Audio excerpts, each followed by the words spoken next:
সেনাপতি শানু। আদেশ করুন মোরালাস। এ কি শুনেছি আমি, আমার রাজ্যের এক বেকাচোত মহিলা নাকি কেটে নিয়েছে পুরুষ লোকের নুনু। পুস্তাকে মাফ করবেন মোরালাস, আপনি যাহা শুনেছেন সবই সত্যি শুনেছেন।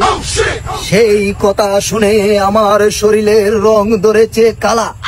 চেয়েছিলাম দ্বিতীয় বিয়ে করব, কিন্তু না, এখন দেখি বাঁচতে হলে আমাদের গোপন জায়গায় লাগাতে হবে 5 কেজি ওজনের থালা।